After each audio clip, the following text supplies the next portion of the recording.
Olá, queridos, tudo bem? Gostaria de hoje compartilhar um texto que se encontra em Números, capítulo 13, a partir do versículo 27, que diz o seguinte: Relataram a Moisés e disseram: Fomos à terra que nos enviastes, e verdadeiramente mana leite e mel, e este é o fruto dela.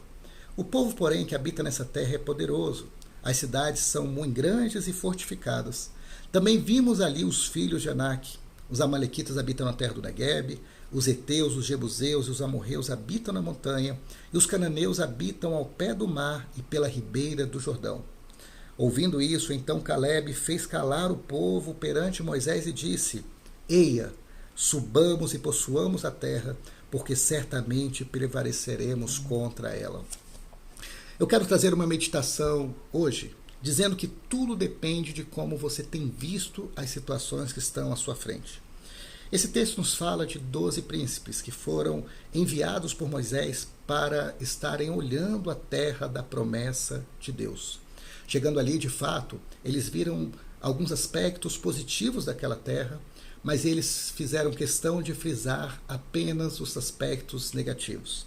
Eles não conseguiam ver naquela situação uma grande oportunidade, mas eles só frisaram ou só fixaram seus olhos nos obstáculos que estavam diante deles.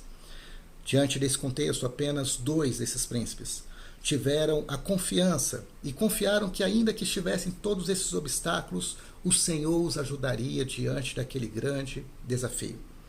Eu não sei como você tem visto a situação da sua vida no dia de hoje. Eu não sei como você tem olhado, quem sabe, para os seus filhos.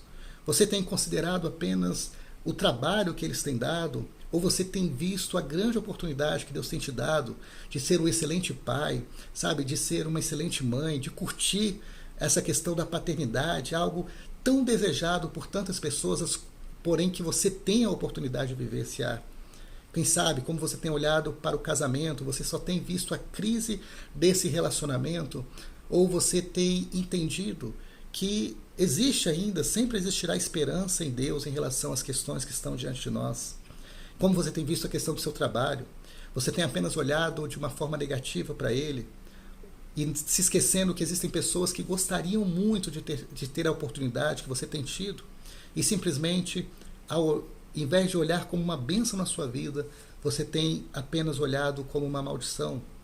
Eu quero dizer que, assim como aqueles 2 príncipes, Josué e Calebe, decidiram olhar não para os obstáculos, mas para a oportunidade que estava diante deles, nós precisamos também, nos dias de hoje, olhar para as situações que estão à nossa volta de uma forma diferente.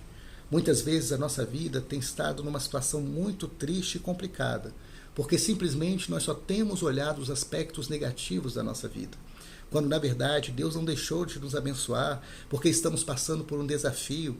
Às vezes esquecemos que esse desafio que está diante de nós tem sido uma grande oportunidade para conhecermos melhor a Deus, ou quem sabe para vivermos mudanças as quais precisamos viver na nossa caminhada, e se não fossem essas situações difíceis, jamais nos despertaríamos para mudar. Eu quero dizer, comece a olhar hoje a sua vida de uma forma diferente. Comece a encontrar alegria, prazer nas coisas as quais você simplesmente perdeu com o passar do tempo. Porque tudo, na verdade, depende de como você enxerga as coisas. Comece a olhar para as promessas de Deus. Comece a ouvir aquilo que Deus tem falado a seu respeito. Caminhe na direção daquilo que Deus tem te mostrado, confiando sempre e sabendo que, ainda que existam desafios à sua frente, Deus ele é grande e poderoso o suficiente para te fazer vencer todas e quaisquer lutas que aparecerem diante de você. Um grande abraço, fique na paz de Cristo e que você comece a olhar a vida de uma forma diferente, com o olhar da fé e não com os olhos humanos. Que o Senhor nos abençoe. Um grande abraço, fique na paz de Cristo. Tchau, tchau.